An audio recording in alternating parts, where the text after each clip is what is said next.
Hello friends, मैं ज्योति आपकी अपनी क्लास में आपका स्वागत करती हूँ। और जिन लोगों ने मेरा वीडियो सब्सक्राइब कर दिया है उनको बहुत बहुत धन्यवाद। बाकी जो लोगों ने नहीं किया है उनसे अनुरोध करती हूँ कि वो मेरा वीडियो सब्सक्राइब करें, जिससे आने वाली वीडियो समय पर उनको जैसे ही अपलोड किए जाते हैं तभी उनको दिख जाए। ठीक है, तो आज का जो हमारा टॉपिक है वो है डेमोक्रेसी, लोकतंत्र। तो लोकतंत्र क्या है वही हम जानेंगे कि लोकतंत्र क्या है। ठीक है, लोकतंत्र किसी देश के शासन को चलाने की ऐसी व्यवस्था है, मतलब उसकी जो सबसे वर्ल्ड क्लास है, ठीक है, वर्ल्ड में सबसे फेमस है और ये सबसे मजबूत व्यवस्था है। इसमें क्या है कि जनता के द्वारा ही प्रतिनिधि चुने जाते हैं और जनता किसी व्यक्ति को चुनती है और उस व्यक्ति को संसद में भेजती है। वहां पर सरकार के द्वारा जनता के हित के लिए नीतियां बनाई जाती हैं। ठीक है, तो लोकतंत्र इस तरह की व्यवस्था है जो जनता के लिए, जनता द्वारा जनता के हित के लिए बनाई जाती हैं। ठीक है, यानी मेन जो शक्ति है, जो पावर है, वो किसके हाथ में है? जनता के द्वारा, जनता के हाथ में। ठीक है, पब्लिक ही इसमें मेन है। जो पावर है वो किसके हाथ में है? जनता के हाथ में। तो एक बार हम समझते हैं कि क्या है लोकतंत्र, यानी डेमोक्रेसी। ठीक, लोकतंत्र, लोकतंत्र। ठीक, तो लोकतंत्र क्या है कि जनता, जो अमेरिकी एक राष्ट्रपति अब्राहम लिंकन हुए, उन्होंने क्या इसकी डेफिनेशन दी? जनता का जनता के लिए, जनता द्वारा संचालन, यही इसकी मेन परिभाषा है। By the people, for the people, है ना। Government government of people, for the people, by the people, है ना, बाय द पीपल। इसकी मेन परिभाषा है जो अमेरिकी राष्ट्रपति अब्राहम लिंकन ने दी। ठीक है, ये बहुत चर्चित, कई बार ये परिभाषा दे के पूछा जाता है कि ये स्टेटमेंट किसका है? राष्ट्रपति अब्राहम लिंकन। ठीक है, ठीक है, तो देखिए, गवर्नमेंट ऑफ पीपल, सरकार किसके लिए? पीपल, जो पब्लिक है, जो नागरिक है, उनके लिए है। फॉर द पीपल के लिए, फॉर द पीपल, पीपल के लिए, लोगों के लिए ही है और जनता के द्वारा ही चलाई जा रही, जनता ही इसका संचालन कर रही है। यानी ऐसी व्यवस्था जहां पर कोई देश में जनता अपनी प्रतिनिधि स्वयं चुनती है अपने हित के लिए। ठीक है, यानी हित उसमें जनता का है, अपने हित के लिए अपने ही प्रतिनिधि चुनकर संसद में भेजती है और वहां पर उनके हित के लिए वो कार्य करते हैं।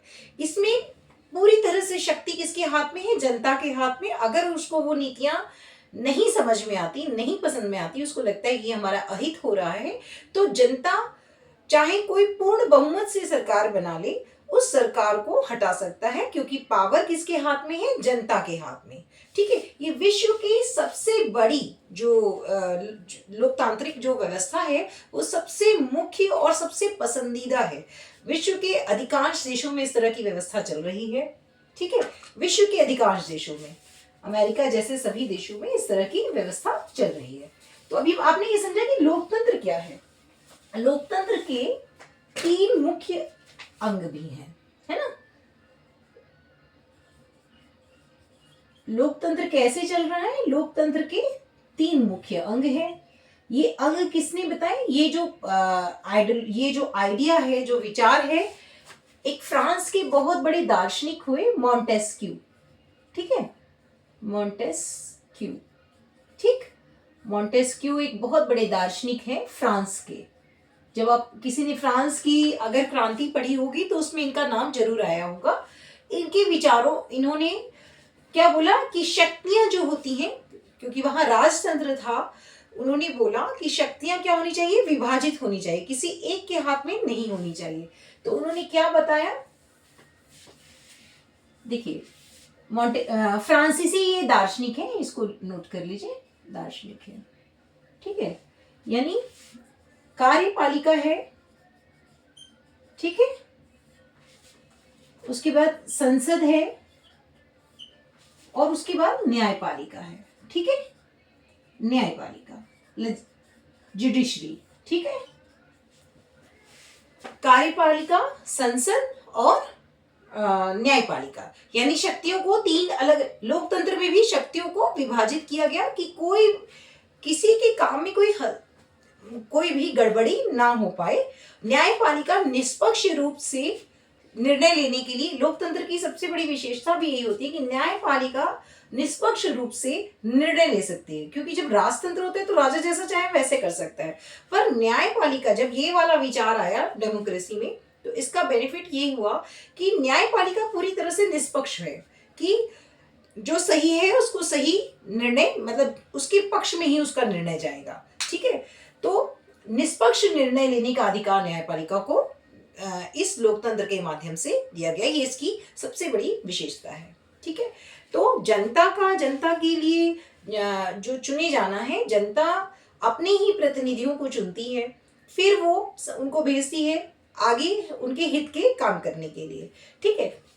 ये जो लोकतंत्र है ये दो तरह का है, देखिए, ठीक है, ये लोकतंत्र कितने तरह का है? दो तरह का, प्रत्यक्ष, या इसको डायरेक्ट लिख लीजिए, है ना, डायरेक्ट, और दूसरा है अप्रत्यक्ष, यानी इनडायरेक्ट, ठीक है, डायरेक्ट और इनडायरेक्ट, ये दो तरह का है। अब देखिए इसमें क्या है, प्रत्यक्ष में छोटे छोटी जगह के, इसमें भी चुने तो प्रतिनिधि द्वारा ही जाएंगे, पर छोटी जगहों के आ गए, जैसे मान लीजिए कोई पंचायत है, तो पंचायत में क्या होगा, ये डायरेक्ट लोकतंत्र होगा, यानी कि कुछ लोग मिलकर चुनाव कर लेते हैं और वहीं पर उस चीज का निर्णय दे दिया जाता है। तो पंचायत क्या है, प्रत्यक्ष लोकतंत्र में आता है। इसी में एक जैसे स्विट्जरलैंड देश है, तो बहुत छोटा सा देश है, वहां पर क्या है, डायरेक्ट लोकतंत्र है, डेमोक्रेसी है, पर कौन से डेमोक्रेसी का कौन सा भाग है, डायरेक्ट लोकतंत्र। स्विट्जरलैंड, मान लीजिए पंचायत तो इंडिया में हो गया, सॉरी इंडिया में हो गया, और स्विट्जरलैंड देश में भी इसी तरह की व्यवस्था है, स्विट्जरलैंड, ठीक है। अच्छा, अप्रत्यक्ष देखिए, अब अप्रत्यक्ष में कौन कौन है, अभी आपको छोटी जगह का समझ में आ गया कि किस तरह से होता है। इसमें क्या है, जनता कानून बनाएगी, डायरेक्ट में जनता जो कानून बनाएगी उसको वहीं के लोग, जैसे पंचायत में आपने देखा है कि कोई निर्णय होते हैं, वो 5 लोगों की पंच लोग होते हैं और वो निर्णय लेते हैं और वो निर्णय मान्य होता है, ठीक है। वो भी जो पंच चुने जाते हैं वो भी कैसे चुने जाते हैं, जनता द्वारा ही चुने जाते हैं, ठीक है, ऐसा नहीं कि कोई भी बन जाएगा। इसके बाद देखिए इनडायरेक्ट में क्या होता है, इनडायरेक्ट में भी दो होते हैं, एक तो संसदीय है और दूसरा है अध्यक्षात्मक, है ना, अध्यक्षात्मक, ठीक। ये देखिए प्रत्यक्ष में कौन कौन है, अध्यक्षात्मक और संसदीय, ठीक है। तो संसदीय प्रणाली जो होती है वही डेमोक्रेसी में काम करती है, ठीक है। अध्यक्षात्मक में क्या होते हैं, अब देखिए ये वाली जो व्यवस्था है डेमोक्रेसी में, यही व्यवस्था काम करती है मुख्य रूप से, ठीक। अभी मैंने आपको बताया कि लोकतंत्र के 3 अंग होते हैं, डेफिनेशन बताई कि लोकतंत्र क्या है, जनता के लिए जनता द्वारा चुना जाना ही लोकतंत्र की व्यवस्था है, और ये विश्व में सबसे प्रसिद्ध व्यवस्था है, मतलब इसको सबसे ज्यादा मान्यता दी गई है, सबसे ज्यादा पसंद किया जाता है इस व्यवस्था को, ठीक है। इसमें जो शक्ति होती है, पावर है, वो किसके हाथ में है, जनता के हाथ में है। इसके 3 अंग हैं, ये अंग की जो ये कार्य प्रणाली का जो एक व्यवस्था है, ये मॉन्टेस्क्यू एक बहुत बड़े दार्शनिक है, नाम ध्यान रखिए, इंपॉर्टेंट है, जो लोग एग्जाम की आगे तैयारी करेंगे किसी प्रशासनिक एग्जाम की, उनमें ये चीजें पूछी जाती हैं। तो ये जो व्यवस्था, इस तरह की व्यवस्था ही अमेरिका में भी है, ठीक है। तो ये व्यवस्था हमारे देश में भी है। इसके बाद लोकतंत्र किस तरह के, लोकतंत्र के 2 भाग हैं, डायरेक्ट और इनडायरेक्ट, प्रत्यक्ष और अप्रत्यक्ष। प्रत्यक्ष में मैंने आपको बताया जैसे पंचायत है, भारत में उस तरह की व्यवस्था कहाँ देखने के लिए मिलेगी? गांवों में, ग्रामीण इलाकों में, पंचायत में।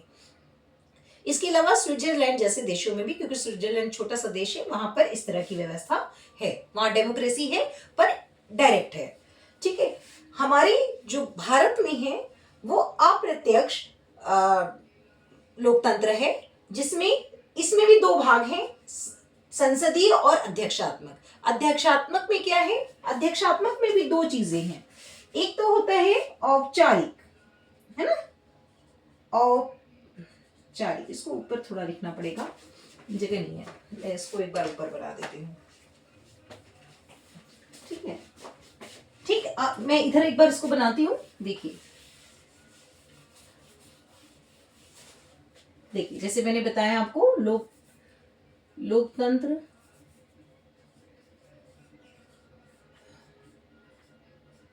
इसमें क्या है? प्रत्यक्ष मैंने आपको बताया और अप्रत्यक्ष। अभी हम अप्रत्यक्ष की बात कर रहे हैं। अप्रत्यक्ष में क्या है? दो हैं। ठीक है, अप्रत्यक्ष में दो हैं। ठीक, अध्यक्षात्मक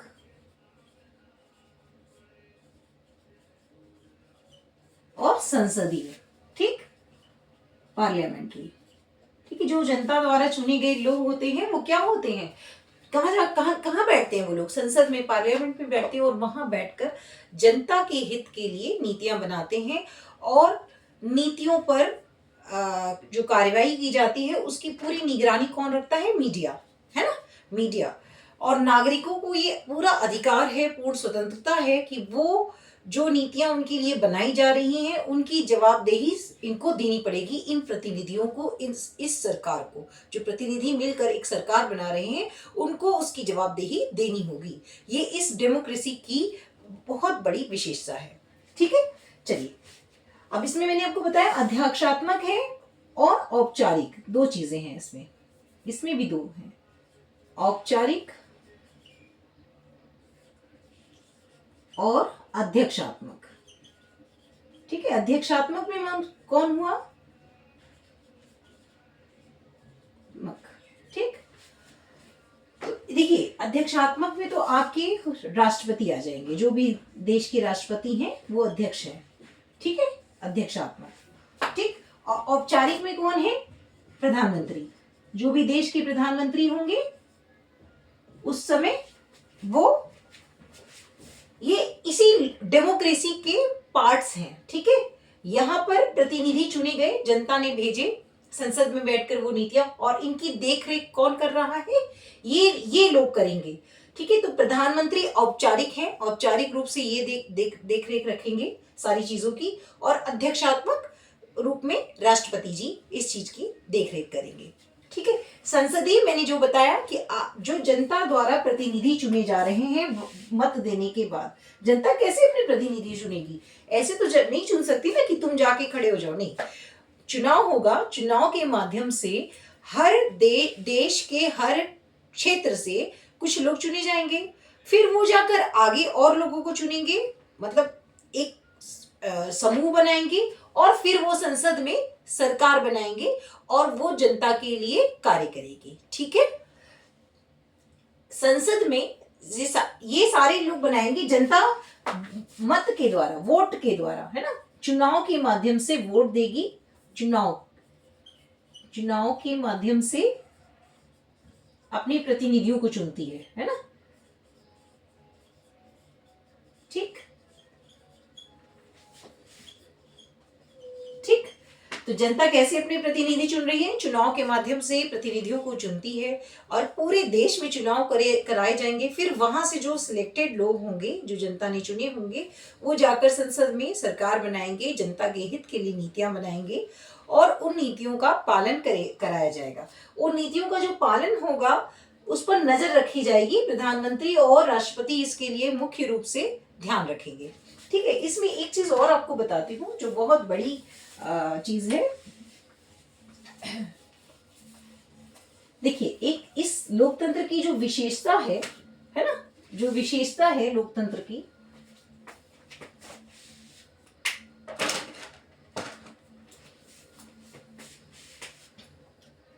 लोकतंत्र की जो विशेषता है, इसमें एक चीज और आप देखिए, क्या है इसमें शक्ति, जो पावर है ना, जो पावर है वो किसके हाथ में है? जनता के हाथ में है ना, जनता के हाथ में है। अगर कोई व्यक्ति जो उन्होंने चुना है, अगर उन्हें ये लगे कि हमारा चयन गलत हुआ है, वो चाहें तो उस व्यक्ति को हटा भी सकती है। तो पावर किसके हाथ में है? जनता के हाथ में। ठीक, ये सबसे बड़ी इस डेमोक्रेसी की विशेषता है। ठीक है, कि चूंकि शक्ति जनता के हाथ में है। दूसरी बात, मीडिया है ना, मीडिया का बहुत इंपॉर्टेंट रोल है। मीडिया को पूर्ण स्वतंत्रता दी गई डेमोक्रेसी में कि आप पूरे जो कार्य हो रहे हैं उस पर निगरानी रखेंगे। मीडिया क्या करेगी? निगरानी रखेगी।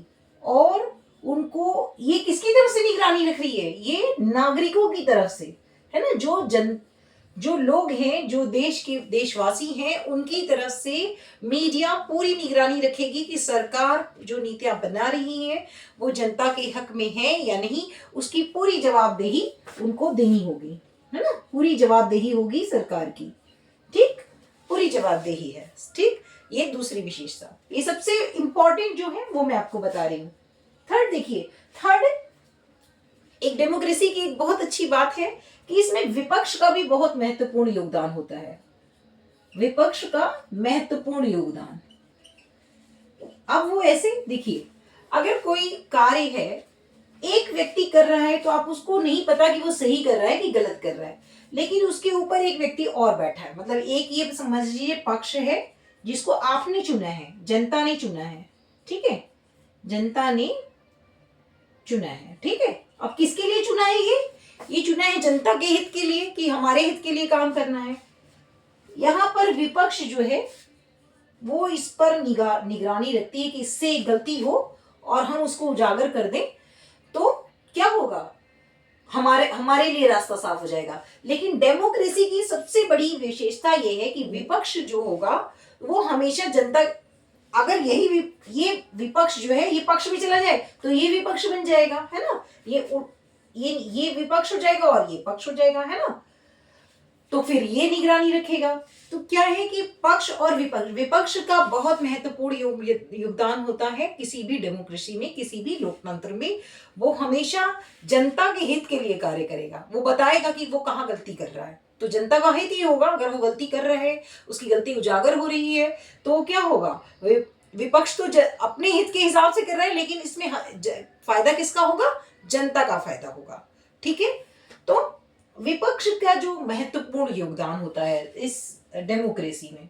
ठीक, तो ये कुछ इंपॉर्टेंट विशेषताएं हैं जो मैंने आपको बताई हैं। आपको भी मैंने बताई लोकतंत्र की परिभाषा कि क्या क्या होती है, लोकतंत्र की व्यवस्था क्या है, लोकतंत्र की परिभाषा क्या है, उसके अंग क्या है, और कितने तरह के लोकतंत्र होते हैं, किस तरह की हमारे यहाँ व्यवस्था है, साथ साथ ये विशेषता है। एक शॉर्ट नोट मैंने आपको बता दिया है। इसके बारे में और जो जानकारी है वो अगले वीडियो के माध्यम से हम समझेंगे। तब तक के लिए ध्यान रखें, अपनी किताब को खूब अच्छे से पढ़ें।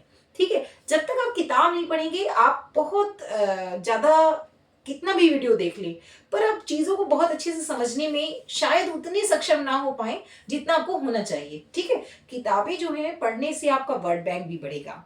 ठीक है, इसके अलावा कुछ ऐसा होता है कि वीडियो बनाते समय कुछ दार्शनिक या कुछ चीजें छूट जाती हैं, तो जब आप किताबें पढ़ेंगे तो आपको उन चीजों का भी ज्ञान होगा। तो ध्यान रखिए, मिलते हैं अगले वीडियो में, तब तक के लिए नमस्कार।